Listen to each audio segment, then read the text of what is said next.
ಸ್ವಿಗ್ಗಿ ಆರ್ಡರ್ನ ಕೊಡಕ್ಕೆ ಹೋಗಿ ಗೂಗಲ್ ಮ್ಯಾಪ್ನ ನಂಬ್ಕೊಂಡು ಹೋದೆ. Hello good morning guys. ಬೆಳಗ್ಗೆ ತಕ್ಷಣ ಅಂಜನ್ ಹತ್ರ ಹೋಗಿ ಹೆಲ್ಮೆಟ್ ಇಸ್ಕೊಂಡು ನಾನು ಸ್ವಲ್ಪ ಹೊತ್ತು ಬಬ್ಲು ಜೊತೆ ಆಟಾಡ್ಕೊಂಡು ವೀಡಿಯೋ ಶೂಟ್ಗಂತ ಹೋದೆ.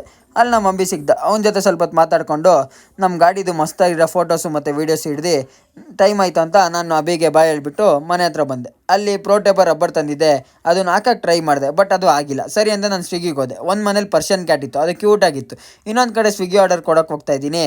ಅಲ್ಲಿ ನೋಡಿದ್ರೆ ಗೂಗಲ್ ಮ್ಯಾಪ್ನ ನಂಬ್ಕೊಂಡು ಹೋದೆ. ಏನಕ್ಕಂದರೆ ನಮ್ಮ ತೇಜು ಹೇಳ್ದ ಶಾರ್ಟ್ಕಟ್ ಬೇಡ ಲಾಂಗ್ ಕಟ್ಟಲ್ಲಿ ಹೋಗೋಣ ಅಂತ. ಇಲ್ಲ, ಗೂಗಲ್ ಮ್ಯಾಪ್ನ ನಂಬ್ಕೊಂಡು ಹೋಗೋಣ ಅಂತ ನಾನು ಹೋದೆ. ಅಲ್ಲಿ ನೋಡಿದ್ರೆ ರೈಟು ಲೆಫ್ಟು ಯಾವುದು ಗೊತ್ತಾಗ್ತಾಯಿಲ್ಲ. ಅಲ್ಲಿ ದಾರಿನೇ ಗೊತ್ತಾಗ್ತಾಯಿಲ್ಲ ಗುರು. ನನಗಂತೂ ಎಷ್ಟು ಭಯಂಕರ ದಾರಿ ಐತಂದರೆ ನಿಜವಾಗ್ಲೂ ನೀವು ಹೋಗಲೇಬೇಡಿ ಶಾರ್ಟ್ಕಟ್ನ ನಂಬ್ಕೊಂಡು. ಅದು ನೈಟ್ ಟೈಮಲ್ಲಂತೂ ಸ್ಪೆಷಲಿ ಹೋಗ್ಬೇಡ್ರಿ. ಏನಕ್ಕಂದರೆ ಪೆಟ್ರೋಲ್ ಇಲ್ದಿರೋ ಟೈಮಲ್ಲಿ ಅದು ಶಾರ್ಟ್ಕಟ್ನ ನಂಬ್ಕೊಂಡು ಹೋಗಿದ್ದೀರಿ ನಾವಂತೂ. 2 ಪಾಯಿಂಟು ಬ್ಲಿಂಕ್ ಆಗ್ತೈತೆ ಅಲ್ಲಿ.